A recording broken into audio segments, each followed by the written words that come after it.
அல்லாஹ் ரப்புல் ஆலமீன் ஏன் மனிதர்களை சோதிக்கிறான்? ஒரு மனிதன் சோதிக்கப்பட்டால்தான் பலமுள்ளவனாக மாறுவான். சோதிக்கப்படாத யாரும் பலமுள்ளவர்களாக மாற முடியாது. இந்த உலகத்திலே கிடைக்கக்கூடிய விலையுயர்ந்த உலோகங்களாக எதுவாக இருக்கலாம், அவற்றை உருவாக்குவதற்கு பல சிரமங்கள் தேவை. அது பல வடிவ மாற்றங்களுக்கு உட்படுத்தப்பட வேண்டும். அப்படியா இல்லையா? அந்த வடிவ மாற்றங்களுக்கு உட்படுத்தப்பட்டால்தான் அது உயர்தர நிலைக்கு வர முடியும். தங்கமாக இருக்கலாம், வைடூரியமாக இருக்கலாம், எதுவாக இருந்தாலும் சரி. அதுபோல்தான் மனிதன் இந்த உலக வாழ்க்கையில் வெற்றியை சுவைக்க வேண்டுமென்றால் அவன் சோதிக்கப்பட வேண்டும். தோல்விகளையும் விமர்சனங்களையும் அல்லது புறக்கணிக்கப்படக்கூடிய நிலைமைகளையும் சந்திக்காமல் இந்த உலகத்தில் யாரும் வெற்றியை அனுபவிக்க முடியாது. இந்த உலக வாழ்விலும் சரி, மறுமையிலும் சரி. சோதனைக்கு உள்ளாக்கப்பட்டால்தான் வெற்றி கிடைக்கும். தோல்வியை சந்தித்தால்தான் ஒரு வெற்றியை சுவைக்க முடியும். தோல்வியை சந்திக்காத வெற்றியாக இந்த உலகத்திலும் நாளை மறுமையிலும் கணக்கிடப்படாது. அல்லாஹ் ரப்புல் ஆலமீன் சூரத்துல் அன்கபூத்துடைய 1வது 2வது 3வது வசனத்தில் அல்லாஹ் அதை தெளிவுபடுத்துகிறான். அலிஃப் லாம் மீம் அர்த்தத்தை அல்லாஹ் அறிந்தவன். ஹஸிபன் நாசு அய்யுத்ரகு அய்யகூலு ஆமன்னா வஹும் லா யுஃப்தனூன். லா இலாஹ இல்லல்லாஹ் என்று நீங்கள் கூறிவிட்டால், நீங்கள் முஸ்லிம்களாக மாறிவிட்டால், இறைவனுக்கு நெருக்கமானவர்களாக மாறிவிட்டால், அல்லாஹ் உங்களை சோதிக்காமல் விட்டு விடுவான் என்று எண்ணிக்கொண்டீர்களா? வலகது ஃபதன்னா, இறைவன் சோதித்திருக்கிறான் உங்களுக்கு முன்னால் உள்ள சமூகத்தையும். ஃபலயஅலமன்னல்லாஹு அல்லதீன ஸதகு வலயஅலமன்னல் காதிபீன். ஏன் இந்த சோதனை? அந்த சோதித்து யார் வெற்றி பெறுபவர்கள், யார் உண்மையாளர்கள், அதில் யார் தோற்று பொய்யர்களாக மாறுபவர்கள் என்பதை இறைவன் பிரித்தறிந்துதான் உங்கள் ஈமானை இறைவன் அங்கீகரிப்பான். புரியுதா? யாராக இருந்தாலும் சரி, அவர்கள் இந்த உலகத்திலேயே உயர்ந்த நபிமார்களாக இருந்தாலும் சரி, அல்லது ஈமானில் கடைசி தரமுடையவனாக இருந்தாலும் சரி, இறைவனையே மறுக்கக்கூடியவனாக இருந்தாலும் சரி, எல்லோர்களுக்கும் இந்த சோதனை என்பது பொதுவானது. பாவிகளை, இறைவனுக்கு மாறு செய்பவர்களை மட்டும்தான் இறைவன் சோதிப்பான் என்றால் நபிமார்கள் இறைவனால் சோதிக்கப்பட்டிருக்க மாட்டார்கள். மேயா இல்லையா? இப்ப நபிமார்களையும் இறைவன் சோதித்திருக்கிறான், பசியை கொண்டு சோதித்திருக்கிறான், அவர்களை மறுக்கக்கூடியவர்களை அவர்களுடைய உறவிலிருந்தே ஏற்படுத்தி சோதித்திருக்கிறான். நபி நூஹை சோதித்தான், யாரை கொண்டு? மகனை கொண்டு. நபி லூத்தை சோதித்தான், யாரை கொண்டு? மனைவியை கொண்டு. இப்ராஹிமை சோதித்தான், தந்தையை கொண்டு. அல்லாஹுடைய ரசூலை சோதித்தான், அவர்கள் விரும்பியவர்களுக்கு ஹிதாயத்தை வழங்காமல். அல்லாஹ் ரப்புல் ஆலமீன் பாவிகளை மட்டும்தான் சோதிப்பான் என்று கிடையாது. அல்லதி ஹலகல் மௌத வல் ஹயாத, சூரத்துல் முல்க் 2வது வசனம். அல்லாஹ் சொல்கிறான், அல்லதி ஹலகல் மௌத வல் ஹயாத லியப்லுவக்கும் அய்யுக்கும் அஹ்ஸனு அமலா. வாழ்வையும் மரணத்தையும் இறைவன் ஏற்படுத்தியதன் நோக்கமே சோதனைக்காகத்தான். இப்ப சோதனை என்பது இந்த உலகத்திலே பொதுவானது.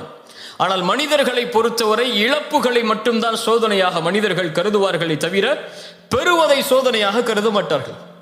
செல்வம் கிடைப்பதை யாரும் சோதனையாக கருதுவதில்லை. செல்வம் எடுக்கப்பட்டால் தான் இறைவன் சோதிக்கின்றானா என்ற கேள்வி வருகிறது. சுகமாக வாழும் போது இறைவன் சோதிக்கிறானா என்ற கேள்வி யாருக்கும் வருவதில்லை. நோய் ஏற்பட்டால் தான் இறைவன் சோதிக்கிறானா என்ற கேள்வி வருகிறது. வியாபாரத்தில் லாபம் கிடைத்தால் இறைவன் சோதிக்கிறானா என்ற கேள்வி வருவதில்லை. வியாபாரத்தில் நஷ்டமடைந்து ஏமாற்றப்பட்டால் அவன் நினைக்கிறான் இறைவன் என்னை சோதிக்கிறான் என்று. அல்லாஹுடைய பார்வையில் எல்லாம் சோதனை தான். மனிதனை பொறுத்தவரை இழப்புகள் மட்டும்தான் சோதனை. அப்படி மனிதனாக இருந்து இழப்புகளை மட்டும் நீ சோதனையாக கருதினால் வபஷ்ஷிரி ஸாபிரீன், பொறுமையாளர்களுக்கு நற்செய்தி உண்டு. பொறுமையாளர்கள் என்றால் யார்? யார்?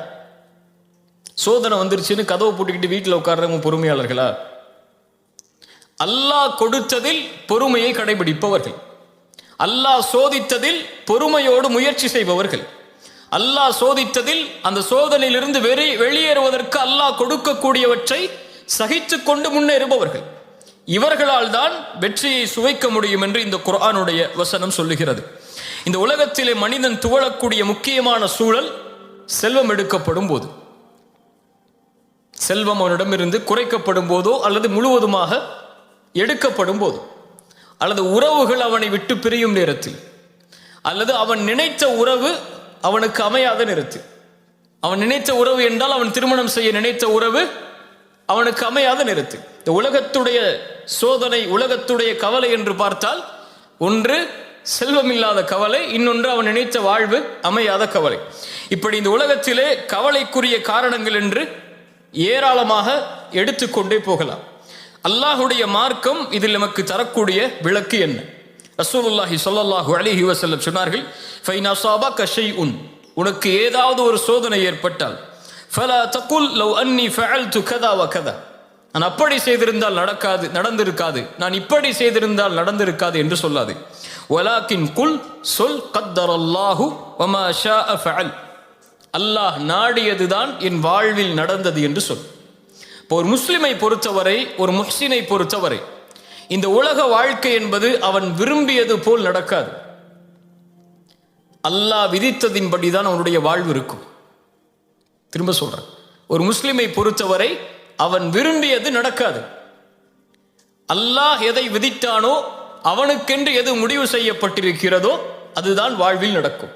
அதனால் இந்த உலகத்தில் ஒரு முஹ்சினை பொறுத்தவரை எது அவனிடத்திலிருந்து எடுக்கப்பட்டாலும், எது அவன் விரும்பியது நடக்காவிட்டாலும், அவன் தேடிய உறவு கைகூடாவிட்டாலும், அவனை பொறுத்தவரை அவன் மனதில் நினைப்பது, இது அல்லாஹுடைய நாட்டத்தில் உள்ளது. என் இறைவன் எனக்கு எப்போதும் நலவைத்தான் நாடி இருப்பான். எனக்கு அநீதம் செய்பவன் இறைவன் அல்ல, எனக்கு நலவு செய்பவன் தான் என் இறைவன். என் தாய் எனக்கு கெடுதல் நினைக்க மாட்டாள், என் தந்தை எனக்கு கெடுதல் நினைக்க மாட்டாள், என்னை நேசிக்கக்கூடியவன் எனக்கு கெடுதல் நினைக்க மாட்டான். அதுபோல்தான் என்னை படைத்தவன் இவர்களை விடவெல்லாம் மேலானவன், அவன் ஒருபோதும் எனக்கு கெடுதல் நினைத்திருக்க மாட்டான். அவன் நாடியது நடந்திருக்கிறது, நடப்பது எனக்கு நல்லது, நான் அதை விரும்பாவிட்டாலும் என்பதைத்தான் ஒரு முஃமின் தன்னுடைய வாழ்க்கையின் அடிப்படையாக கொண்டிருப்பான். அல்லாஹ் அதைத்தான் சொல்கிறான், ஒன்றை நீங்கள் வெறுப்பீர்கள், ஆனால் அது உங்களுக்கு சிறந்ததாக அமையும். நீங்கள் ஒன்றை நேசிப்பீர்கள், அது உங்களுக்கு தீயதாக அமைந்திருக்கும்.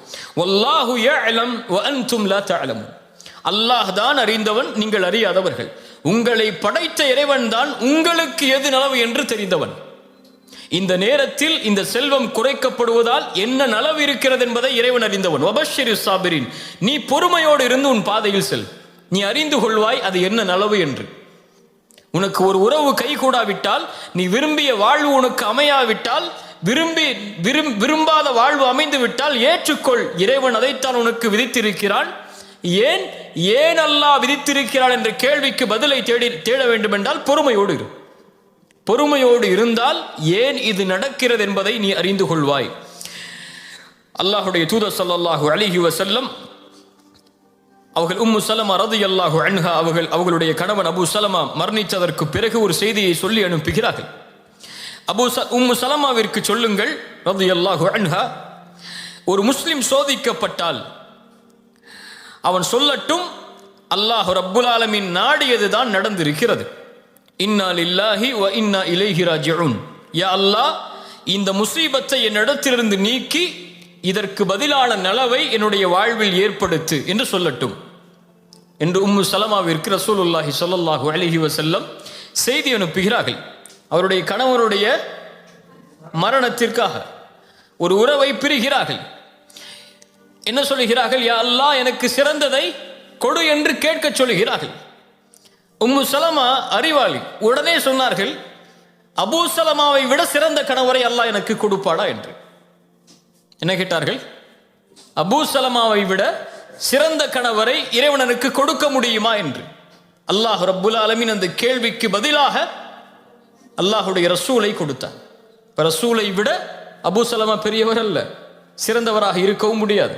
ரசூலுல்லாஹி ஸல்லல்லாஹு அலைஹி வஸல்லம் அவர்களை அல்லாஹ் ரப்புல் ஆலமீன் திருமணம் முடித்து கொடுத்தான். இந்த உலக வாழ்வு இப்படித்தான். ஃபஇன்ன மஅல் உஸ்ரி யுஸ்ரன், இன்ன மஅல் உஸ்ரி யுஸ்ரா. சிரமத்தோடு இன்பம் என்பதும் சேர்ந்து வரும், சிரமத்தோடு இன்பம் என்பதும் சேர்ந்து வரும். இப்னு அப்பாஸ் சொன்னார்கள் ரலியல்லாஹு அன்ஹு, இந்த வசனத்திற்கு விளக்கமாக சூரத்து ஷரஹ்லே வரக்கூடிய இந்த வசனத்திற்கு அல்லாஹ் ரப்புல் ஆலமீன் பஅத் என்ற வார்த்தையை பயன்படுத்தவில்லை, மஅ என்ற வார்த்தையை அல்லாஹ் பயன்படுத்தி இருக்கிறான். அல்ஹம்துலில்லாஹ். பஅத் என்றால் சிரமத்திற்கு பிறகு இன்பம் வரும். ஆனால் அல்லாஹ் சொல்லுவது சிரமத்தோடு இன்பம் வரும். சிரமம் வந்தால் அதன் தொடர்ச்சி அடுத்து இன்பம் தான். நீ பொறுமையாக சகிக்க வேண்டியது அந்த சிரமத்தை தான். இருள் இருக்கிறது என்றால் நீ கழிக்க வேண்டியது அந்த இருளைத்தான். வெளிச்சம் மறுநாள் காலையில் இருக்கிறது. நீ கவலையில் இருளாகிவிட்டது என்று நினைத்தால் வெளிச்சத்தை பார்க்க முடியாது. இதைத்தான் அல்லாஹ் ரப்புல் ஆலமீன் நபிமார்களுக்கும் பாடமாக புகட்டினான். சூரா யூசுஃபுடைய 110வது வசனத்தில் அல்லாஹ் சொல்கிறான், ஹத்தா இதஸ்தைஅஸர் ருசுல் வதன்னு அன்னஹும் கத் குதிபு. நபிமார்கள் அழைப்பு பணி செய்கிறார்கள். நபி நூஹ் அழைப்பு பணி செய்கிறார். இறைவனின் பக்கம் மக்களை அழைத்துக் கொண்டே இருக்கிறார். ஆனால் மக்கள் எல்லோரும் அவர்களை வெறுக்கிறார்கள், புறக்கணிக்கிறார்கள், பொய்யர் என்கிறார்கள், சூனியக்காரர் என்கிறார்கள். என்ன நினைத்துக் கொண்டார்கள் நபிமார்கள்? இனிமேல் நம்மை யாரும் நம்பிக்கை கொள்ளக்கூடியவர்கள் உருவாக மாட்டார்கள் என்று நினைக்கும் போதுதான் ஜாஅஹும் நஸ்ருனா, அல்லாஹ் அவர்களுக்கு உதவி செய்வான். அல்லாஹ் அவர்களை அதுவரை அந்த நம்பிக்கையின்மையை அல்லாஹ் ஏற்படுத்தி கொண்டே இருப்பான். அந்த நம்பிக்கையின்மை ஏற்பட்டு முடிந்தது என்று நினைக்கும் போது அல்லாஹ் உதவி செய்வான். ஜாஅஹும் நஸ்ருனா. அதனால் அல்லாஹ் ரப்புல் ஆலமீன் ஒரு முஃமினுக்கு சொல்லக்கூடியது, செல்னி சோதனை வந்தால் துவண்டு உட்காராது, சிரமம் வந்தால் உன்னை அழித்துக் கொள்ளாது. ஏன்? ஒரு முஹ்சின் அப்படி இருக்க மாட்டான். இஹ்சானுக்கும் இதுக்கு என்ன சம்பந்தம்? நீங்க உள்ள யோசிச்சீங்கல்ல, இஹ்சானுக்கும் இதுக்கும் என்ன சம்பந்தம் என்று சூரத்துல் அன்கபூத் சொல்லுகிற 69வது வசனத்தில், வல்லதீன ஜாஹது ஃபீனா லனஹ்தியன்னஹும் சுப்லனா வ இன்னல்லாஹ லமஅல் முஹ்சினீன். சூரத்துல் அன்கபூத் 69வது வசனம். வல்லதீன ஜாஹது ஃபீனா, எம்முடைய பாதையில் யார் முயற்சி செய்கிறார்கள், வரக்கூடிய சோதனைகளில், வரக்கூடிய சிரமங்களில், வரக்கூடிய இழப்புகளில் யார் எம்முடைய பாதையில், அதாவது அல்லாஹ்விற்காக, அல்லாஹ்வை நோக்கமாக கொண்டு, அல்லாஹ்வை மனதில் நிறுத்தி யார் முயற்சி செய்கிறார்களோ நிச்சயமாக நாம் அவர்களின் பாதையை திறந்து வைத்தே தீருவோம். லனஹ்தியன்னஹும் சுப்லனா. ஏன்? வ இன்னல்லாஹ லமஅல் முஹ்சினீன். இப்படி போராடக்கூடிய, இப்படி சிரமங்களை எதிர்த்து நிற்கக்கூடிய, இப்படி சோதனையின் போது முயற்சி செய்யக்கூடிய இந்த முஹ்சின்களோடு அல்லாஹ் இருக்கிறான். இப்ப சோதனைகளில் போராடுபவன் முஹ்சின், சோதனைகளை எதிர்கொள்பவன் முஹ்சின், சோதனையில் வெற்றி காண்பதற்காக முயற்சி செய்பவன் முஹ்சின். அவன் மனதிலே நினைப்பது அல்லாஹ்வுடைய நாட்டம் நடந்திருக்கிறது. ஒவ்வொன்றிற்கும் ஒரு காலம் உண்டு. அந்த காலம் வரும் வரை அவன் காத்திருந்துதான் ஆக வேண்டும். இதுதான் உலகம் சொல்லக்கூடிய பாடம். ஒரு மரம் மரமாக வேண்டுமென்றால் அதற்கென்று ஒரு காலம் இருக்கிறது. ஒரு கட்டிடம் கட்டிடமாக உருவாக வேண்டுமென்றால் அதற்கென்று ஒரு காலம் இருக்கிறது. இந்த உலகத்திலே ஒவ்வொன்றுக்கும் ஒரு காலம் இருக்கிறது. அந்த காலம் வரும் வரை பொறுமையோடு இருந்து முயற்சி செய்பவர்கள் வெற்றி பெறுவார்கள். இன்றே நடக்க வேண்டும் என்று நினைப்பவர்கள் கவலையையும் துன்பத்தையும் தன்னுடைய வாழ்வில் இணைத்துக் கொண்டே நகர்ந்து கொண்டிருப்பார்கள். காலம் வரும் வரை முயற்சியை கைவிடாமல் யார் முயற்சி செய்கிறார்களோ அவர்களுக்கு அல்லாஹ் ரப்புல் ஆலமீன் உதவி செய்து கொண்டே இருப்பான். இப்போ மனிதனாக பிறந்தவன் முயற்சி செய்து கொண்டே இருப்பான்.